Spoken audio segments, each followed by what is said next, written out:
साथियों नमस्कार। ज्ञानार्थ इंस्टीट्यूट अलवर के ऑनलाइन प्लेटफॉर्म पर मैं आपका दोस्त, आपका भाई, आपका मेंटर और टीचर वेद प्रकाश साइकोलॉजी आपका बहुत बहुत स्वागत करता हूं।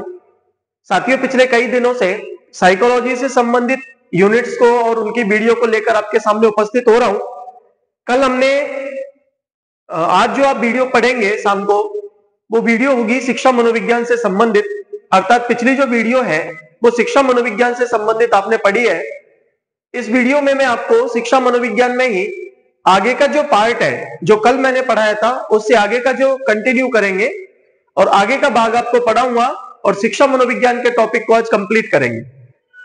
अगर आप भी ऐसे ही बहुत अच्छी अच्छी वीडियो अच्छे टीचर्स के द्वारा, जैसे हम राजस्थान जीके की वीडियो भी अपलोड कर रहे हैं, जनरल साइंस की वीडियो भी डाल रहे हैं, मैथ्स की भी डाल रहे हैं, इंडिया ज्योग्राफी, राजस्थान ज्योग्राफी से संबंधित वीडियोज भी आपके सामने लेकर के आ रहे हैं, और आप चाहते हैं कि आप ऐसी ही वीडियोज देखें और अच्छे अच्छे टीचर से पढ़े, घर बैठे पढ़े, तो आप चैनल को लाइक, सब्सक्राइब और शेयर कीजिए।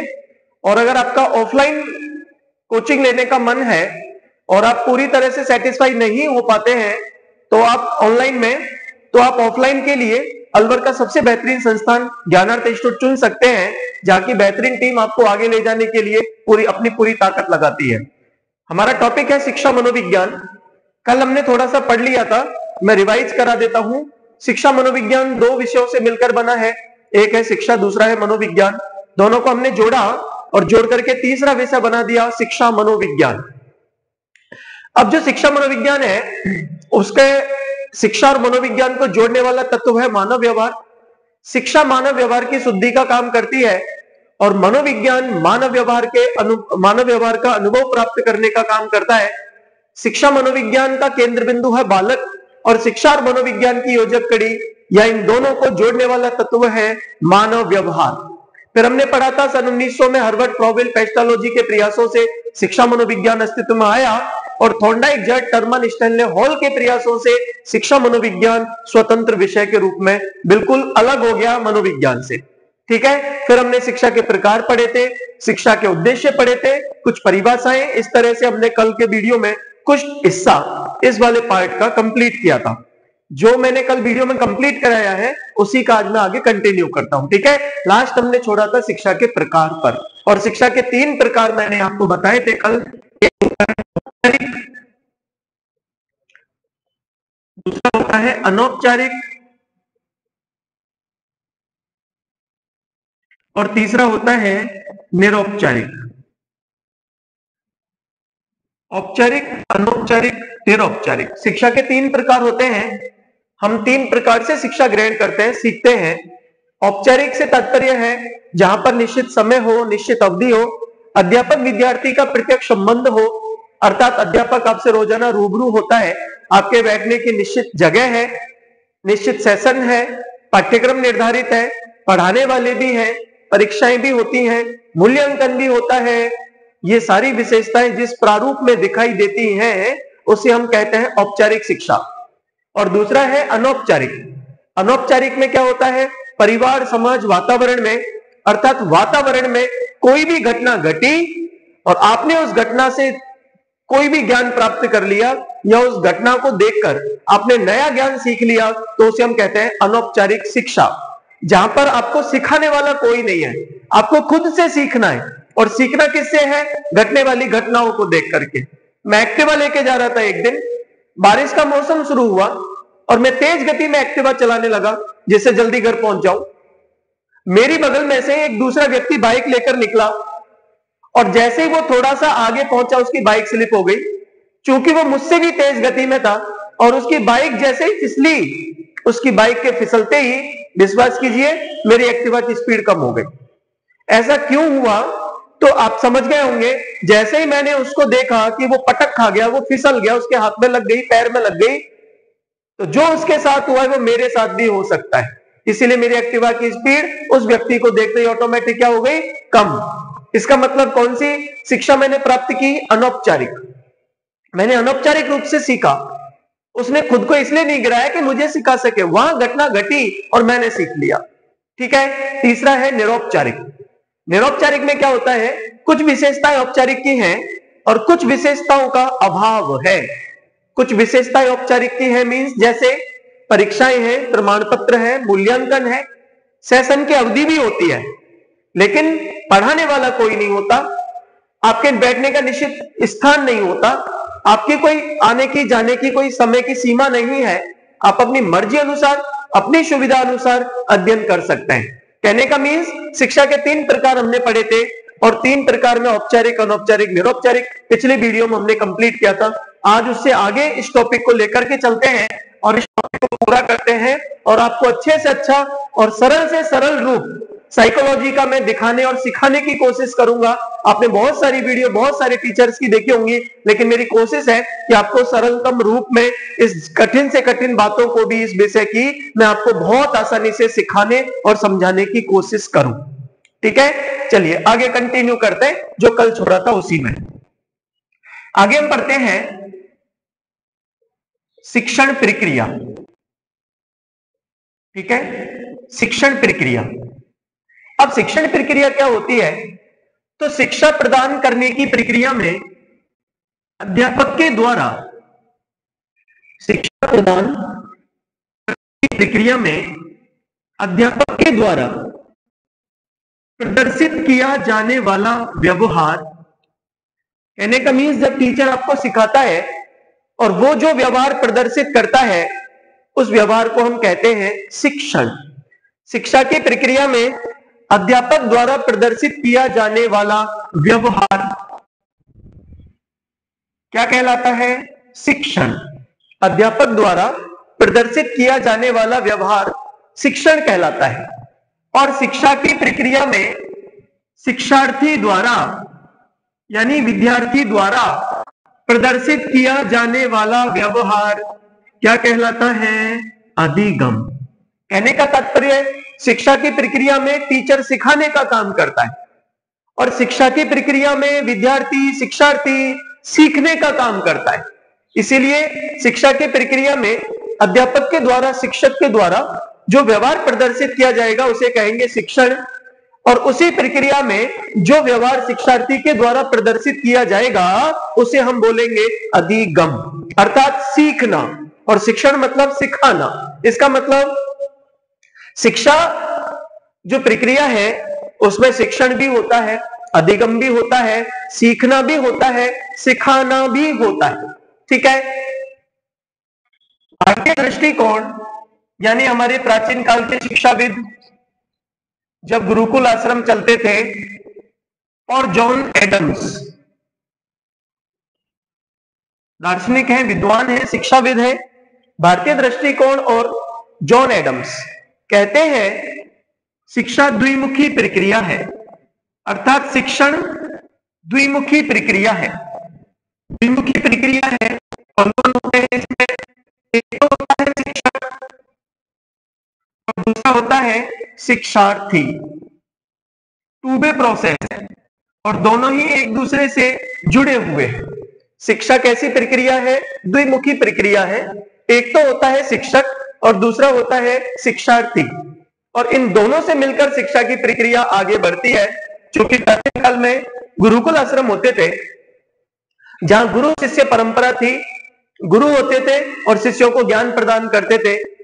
लेकिन आपने कमाल की बात कभी सोची हो कि प्राचीन काल में सहायक सामग्रियां नहीं होती थी। ये जितने संसाधन आज हमारे पास हैं पढ़ाई लिखाई के, ये प्राचीन काल में नहीं थे। उसके बाद भी गुरु बड़ी बड़ी जटिल बातों को बच्चों को सिखाते, और जो शिष्य होते थे वो भी अपने गुरु के द्वारा सिखाई गई बातों को बहुत एकाग्रता पूर्वक ग्रहण करते और बड़े बड़े उपनिषदों और वेदों के ज्ञान को अपने मस्तिष्क में धारण कर लेते, अपने मस्तिष्क में स्थापित कर लेते। तो आपको पता है कि ऐसा क्यों था? तो मैं कई बार ऐसे जिक्र करता हूं, एक विधि चलती थी निधिध्यासन विधि, जिसमें 3 स्टेप होते हैं। पहला होता है श्रवण, गुरु की बातों को ध्यान से सुनिए। दूसरा होता है चिंतन, जो कुछ समझाया जा रहा है, जो आपने सुना है उसे अपने मस्तिष्क में स्पष्ट कीजिए। और उसके बाद मनन, बार बार बार बार बार बार बार बार उस विषय वस्तु का क्या करना है? रिवीजन, मनन करना है। कहने का मीन्स ये हुआ कि पहले आप ध्यान से सुनिए, उसके बाद आप कहते हैं कि जो आपने सुना है उसे अपने मस्तिष्क में स्थापित कीजिए, और फिर उसे ज्यादा परमानेंट करने के लिए लंबे समय तक काम में लेने के लिए लगातार रिवीजन रिवीजन रिवीजन रिवीजन आपको करना पड़ेगा। ठीक है, तो शिक्षक शिक्षार्थी, ऐसा जॉन एडम्स और भारतीय दृष्टिकोण कहते हैं। फिर आ जाता है जॉन ड्यूबी। जॉन ड्यूबी कहते हैं कि शिक्षा की प्रक्रिया त्रिमुखी होती है। कैसी होती है? त्रिमुखी। त्रिमुखी में इन्होंने कौन कौन बता दिए? इन्होंने कहा एक तो होता है शिक्षक, दूसरा होता है शिक्षार्थी और तीसरा होता है पाठ्यक्रम। त्रिमुखी है, कौन कौन होते हैं? शिक्षक, शिक्षार्थी और पाठ्यक्रम, और तीनों ही एक दूसरे से जुड़े हुए हैं। और सेंटर पॉइंट होता है शिक्षार्थी, केंद्र में होता है शिक्षार्थी, सेंटर पॉइंट होता है। क्यों? क्योंकि वर्तमान में जो हमारी शिक्षा पद्धति चल रही है वो बाल केंद्रित शिक्षा पद्धति है, इसीलिए सेंटर पॉइंट है शिक्षार्थी। ठीक है, फिर आ जाते हैं बीएस ब्लूम। और बीएस ब्लूम कहते हैं शिक्षा त्रिमुखी प्रक्रिया है। ये भी उसी बात का समर्थन करता है कि त्रिमुखी प्रक्रिया है, लेकिन थोड़ा सा फेरबदल कर देते हैं। क्या करते हैं? देखिए, इनके हिसाब से एक तो होता है शिक्षक, एक होता है शिक्षार्थी, एक तो होता है शिक्षक, दूसरा होता है शिक्षार्थी और तीसरा इन्होंने बताया है विषय वस्तु। तीन तत्वों की बात की इन्होंने है, एक तो है शिक्षक, दूसरा शिक्षार्थी और तीसरा इन्होंने बताया विषय वस्तु।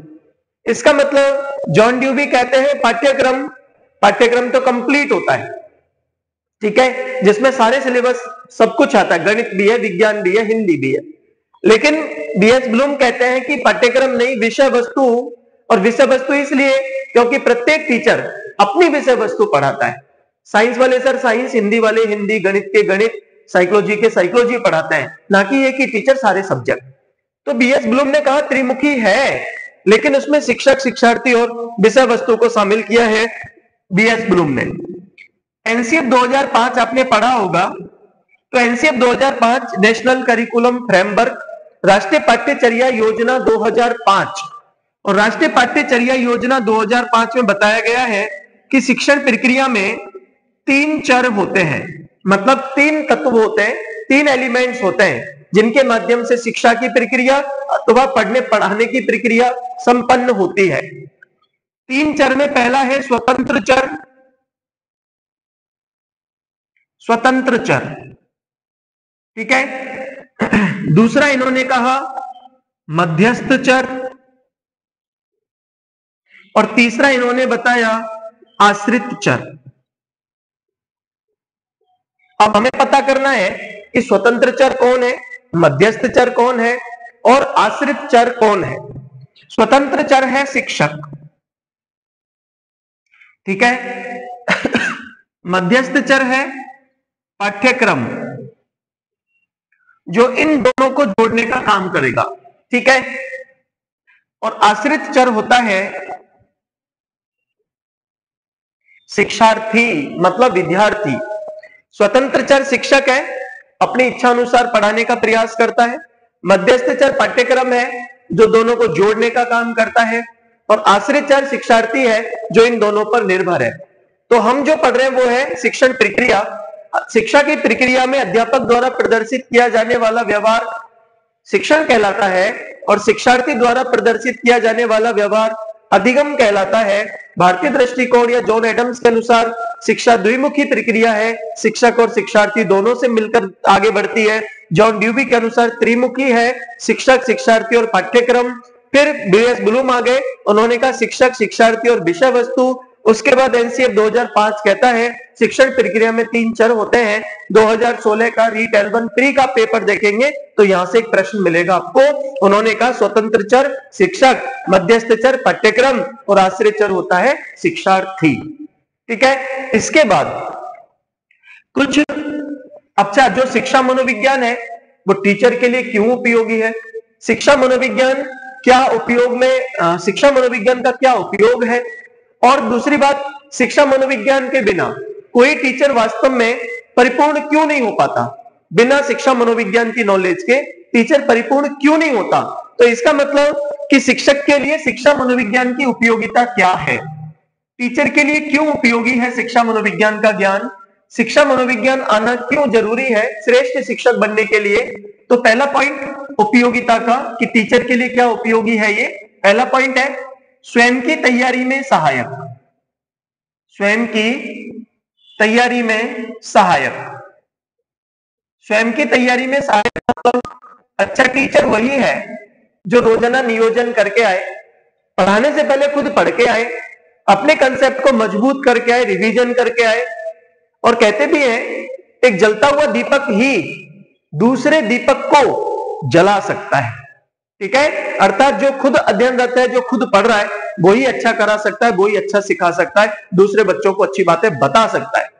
जिसने खुद ने पढ़ना बंद कर दिया या जिसको ऐसा लगने लग गया कि मैं तो परिपूर्ण हूं और मैं जो पढ़ाता हूं वो सफिशिएंट है, तो आगे चल के वो अपने बच्चों को भी सही दिशा या मार्गदर्शन नहीं दे सकता, ना ही उन्हें अच्छा पढ़ा सकता है। इसीलिए स्वयं की तैयारी में सहायक शिक्षा मनोविज्ञान टीचर को खुद की तैयारी करने में हेल्प करता है। सेकंड पॉइंट, व्यक्तिगत भिन्नता को जानने में सहायक, व्यक्तिगत भिन्नता को जानने में सहायक। इसका मतलब प्रत्येक व्यक्ति अलग है, प्रत्येक व्यक्ति दूसरे से अलग अलग होते हैं, हम सबके अंदर व्यक्तिगत भिन्नताएं भरी हुई हैं। एक ही माता पिता की एक से अधिक संतान है, आपको पता है रंग रूप आकृति बनावट आदि में एक दूसरे से अलग अलग दिखाई देती है, और उनमें आपस में क्या अंतर है। एक ही क्लास में अनेक बच्चे बैठे होते हैं, बहुत सारे बच्चों में क्या भिन्नताएं हैं, कौन बच्चे प्रतिभाशाली हैं, कौन बच्चे सामान्य श्रेणी के हैं, किन बच्चों में पिछड़ेपन का भाव है या कौन से बच्चे पिछड़ेपन के शिकार हैं, किन बच्चों को एक्स्ट्रा क्लास की आवश्यकता है, और कौन कौन से बच्चे पढ़ाई के अलावा किन किन बातों में एक्सपर्ट है। जैसे हो सकता है खेल में एक्सपर्ट हो, क्रिएटिविटी सृजनशीलता में एक्सपर्ट हो। ये सारी बातें जानने में शिक्षा मनोविज्ञान एक टीचर को हेल्प करता है, और इसीलिए व्यक्तिगत भिन्नताओं को जानने में शिक्षा मनोविज्ञान का महत्व माना जाता है, उपयोगी माना जाता है। तीसरा है अनुशासन स्थापित करने में, क्योंकि पहले तो दंड भी दे दिया जाता था, बच्चों की पिटाई भी लगा दी जाती थी, मुर्गा भी बना दिया जाता था, लड़कियों के हाथ भी खड़े करवाए जाते थे। आपने देखा होगा, थोड़े पहले के अनुभव आपके होंगे तो आपने सुना होगा। लेकिन आरटी 2009 जब से आया है, उसकी धारा 17 ये कहती है किसी भी बालक को शारीरिक या मानसिक रूप से प्रताड़ित नहीं किया जा सकता, और इसीलिए अब आपको साइकोलॉजिकल तरीके से, मनोवैज्ञानिक तरीके से बच्चों को हैंडल करना है, डिसिप्लिन बनाना है तो साइकोलॉजी का उपयोग करना है, ना कि पीट करके, ना कि मुर्गा बना करके, ना कि हाथ खड़ा करके। इसीलिए विद्यालय में अनुशासन अगर स्थापित करना है तो उसमें भी शिक्षा मनोविज्ञान आपको सहायक होता है, मदद करता है। पाठ्यक्रम के निर्धारण में, पाठ्यक्रम के निर्धारण में, पाठ्यक्रम के निर्धारण में मतलब विषय वस्तु जो आप तय करोगे, जो पाठ्यक्रम आप बनाओगे, वो कक्षा के स्तर के अनुसार, बच्चों की उम्र के अनुसार, बच्चों की व्यक्तिगत भिन्नताओं के आधार पर आप उसको डिसाइड करेंगे। व्यक्तिगत भिन्नताओं के आधार पर उसे बनाएंगे। किस स्तर के बच्चे को किस प्रकार का पाठ्यक्रम सफिशिएंट होगा ये आप बताएंगे उनको। तो पाठ्यक्रम के निर्धारण में सहायक होता है। इसके अलावा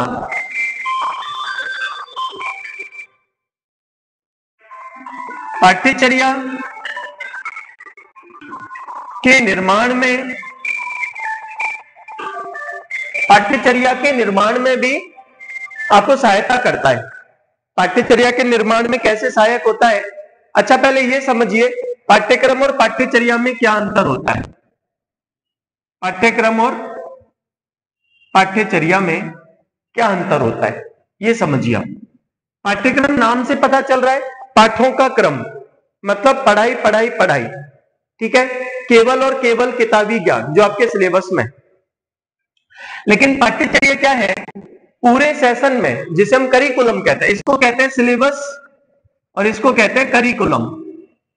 आपने पूरे सेशन में, एक साल के पूरे सेशन में आपने जो भी शैक्षिक गतिविधियां की हैं, उन शैक्षिक गतिविधियों के साथ साथ आपने जो खेल कूद, एनसीसी, एनएसएस, स्काउट, जो भी, इसका मतलब शैक्षिक और सह शैक्षिक गतिविधियां जो आपने की हैं, उन शैक्षिक और सह शैक्षिक गतिविधियों को, कंप्लीट सह शैक्षिक और शैक्षिक गतिविधियों को जब जोड़ा जाता है तो निर्माण होता है पाठ्यचर्या का। और केवल शैक्षिक बातें जब करते हैं, केवल पढ़ाई की बातें करते हैं तो निर्माण होता है पाठ्यक्रम का। ठीक है, तो पाठ्यक्रम और पाठ्यचर्या में अंतर होता है। तो पाठ्यचर्या के निर्माण में भी शिक्षा मनोविज्ञान टीचर को हेल्प करता है। सहायक सामग्री के निर्माण में सहायक है। सहायक सामग्री के निर्माण के साथ साथ सहायक सामग्री के उपयोग में शामिल है। सहायक सामग्री आप जानते ही हैं 3 प्रकार की होती है मुख्यतः, दृश्य, श्रव्य और दृश्य श्रव्य। दृश्य को भी हम 2 भागों में बांट देते हैं, प्रक्षेपी, अप्रक्षेपी। ठीक है, तकनीक के आधार पर 3 प्रकार की होती है, सरल हार्डवेयर, जटिल हार्डवेयर और सॉफ्टवेयर। इसके अलावा एनसीईआरटी ने भी वर्गीकरण किया है ग्राफिक्स वगैरह के आधार पर। जब हम मेथड्स पढ़ते हैं तो हमको ये चीजें पढ़ने को मिलती है। तो सहायक सामग्री का केवल निर्माण नहीं, सहायक सामग्री के उपयोग में भी शिक्षा मनोविज्ञान एक टीचर को बहुत मदद करता है, बहुत कारगर साबित होता है। इसके अलावा नवाचार बनाने में, नवाचार मतलब नई तकनीक, पढ़ाने का नया तरीका, पढ़ाने का नया ढंग जो दूसरों से विशिष्टता प्रदान करे, दूसरों से आपको अलग लेकर के जाए। कहने का मेरा तात्पर्य यह हुआ कि आपको नए नए स्किल, नए नए कौशल, अपनी विषय वस्तु को प्रेजेंट करने का ढंग, टीचर का बच्चों पर कैसे प्रभाव पड़ेगा, टीचर बच्चों के कैसे मुरीद बन जाएंगे, ये सारी बातें शिक्षा मनोविज्ञान टीचर को सिखाता है। और अगर टीचर को शिक्षा मनोविज्ञान की बहुत अच्छी नॉलेज है तो वो कैसे भी स्टूडेंट्स को सही मार्ग पर ले जा सकता है, पढ़ाई से भागने वाले बच्चों को भी पढ़ाई के प्रति क्रेजी बना सकता है, सामान्य बच्चों को विशिष्ट बना सकता है और जीनियस को और अच्छे लेवल पर ले जाने की कोशिश कर सकता है, बशर्ते टीचर को एजुकेशन साइकोलॉजी की पूरी नॉलेज हो। तो शिक्षा मनोविज्ञान एक शिक्षक को इन सारी बातों में बहुत सपोर्ट करता है, बहुत हेल्प करता है। एक बार रिवाइज करवा देता हूं मैं। स्वयं की तैयारी में सहायक है, व्यक्तिगत भिन्नताओं को जानने में सहायक है, अनुशासन स्थापित करने में सहायक है, पाठ्यक्रम के निर्धारण में सहायक है, पाठ्यचर्या के निर्माण में सहायक है, सहायक सामग्री के निर्माण में, सहायक सामग्री के उपयोग में और नवाचार कार्यक्रम के निर्माण और उपयोग में भी शिक्षा मनोविज्ञान एक शिक्षक को जबरदस्त तरीके से लाभ पहुंचाता है। ठीक है, तो ये था शिक्षा मनोविज्ञान की उपयोगिता शिक्षक के लिए। इसके बाद हम पढ़ते हैं कि भैया शिक्षा मनोविज्ञान, आपने एक प्रश्न देखा होगा, अक्सर कई बार हमसे पूछा जाता है कि शिक्षा मनोविज्ञान में से नियामक कौन सा है और विधायक कौन सा है। एक प्रश्न आता है कई बार कि शिक्षा मनोविज्ञान जो 2 विषय हैं, उस शिक्षा मनोविज्ञान में से नियामक क्या है और विधायक क्या है। नियामक क्या है और विधायक क्या है। कई बार हमने पेपरों में देखा भी है कि भैया ये बता दो शिक्षा मनोविज्ञान में से नियामक क्या है, दोनों में से विधायक क्या है। तो नियामक से मतलब, नियामक उसे कहते हैं जो मूल्यों पर आधारित हो। किस पर आधारित हो? मूल्यों पर। जो मूल्यों पर आधारित हो वो नियामक कहलाता है, जो तथ्यों पर आधारित हो वो विधायक कहलाता है। विधायक नहीं है, जो फैक्ट उपलब्ध कराए, तथ्य उपलब्ध कराए और जो वैल्यू बढ़ाए, वैल्यू बताए, वैल्यू इंक्रीज करे, उसे हम कहते हैं नियामक। तो जो मूल्यों पर आधारित है वो नियामक, जो तथ्यों पर आधारित है वो विधायक, जो मूल्य परक है वो तो है नियामक और जो तथ्य परक है वो होता है जो क्या होगा की बात करता है, क्या होगा। ठीक है, अर्थात जो भविष्य की बात करता है वो होता है नियामक और जो क्या है की बात करता है, अर्थात वर्तमान की बात करता है, उसे कहते हैं विधायक। इसका मतलब शिक्षा और मनोविज्ञान 2 अलग अलग विषय। इनमें से मूल्यों पर आधारित क्या है? शिक्षा। मूल्य बढ़ाने का काम किसका है? शिक्षा। जैसे जैसे व्यक्ति पढ़ लिख जाता है उसकी वैल्यू बढ़ती है, समाज में उसकी वैल्यू बढ़ती है, लोगों की नजर में उसकी वैल्यू बढ़ती है, समाज में उसकी प्रतिष्ठा में वृद्धि हो जाती है, तो शिक्षा हमारी वैल्यू अर्थात हमारा मूल्य बनाने का काम करती है, हमारी मूल्य को, हमारी वैल्यू को इंक्रीज करने का काम करती है और समाज में अलग प्रतिष्ठा दिलवाने में शिक्षा का अहम योगदान होता है। जबकि विधायक क्या है, तो मनोविज्ञान को विधायक माना जाता है क्योंकि ये हमारी कमियों के संबंध में फैक्ट उपलब्ध कराता है, हमारी अच्छाइयों के संबंध में फैक्ट उपलब्ध कराता है और हम बेस्ट से दी बेस्ट कैसे बन सकते हैं उसके लिए भी हमें तथ्य उपलब्ध कराता है। तो नियामक और आपसे पूछा जाएगा, सिंपल सा प्रश्न आएगा शिक्षा मनोविज्ञान में, नियामक क्या है, तो आपको बताना है नियामक है शिक्षा। आपसे पूछा जाएगा विधायक क्या है, तो आपको बताना है विधायक है मनोविज्ञान। तो जहां तक मैं समझता हूं ये बात आपकी समझ में आ गई होगी, क्लियर हो गया होगा ये कंसेप्ट कि भैया नियामक मतलब शिक्षा और विधायक मतलब मनोविज्ञान। नियामक मतलब जो मूल्यों पर आधारित हो, मूल्य परक हो, क्या होगा और भविष्य की बात करें। विधायक जो वो होता है जो तथ्यों पर आधारित होता है, जो तथ्य परक होता है, जो क्या है और वर्तमान की बात करें। आप हमारे चैनल पर ये वीडियो देख रहे हैं, जितने भी सर यहाँ पढ़ाने आते हैं, जितने भी गुरुजन यहाँ पढ़ाने आते हैं, आपने देखा होगा वो सीधी बात करते हैं आपसे, टू दी पॉइंट, मुद्दे की बात करते हैं। जो टॉपिक पढ़ाने है वो टॉपिक पढ़ाते हैं। मतलब हमारा सीधा सा सिंपल सा पंडा, सीधी बात, नो बकवास।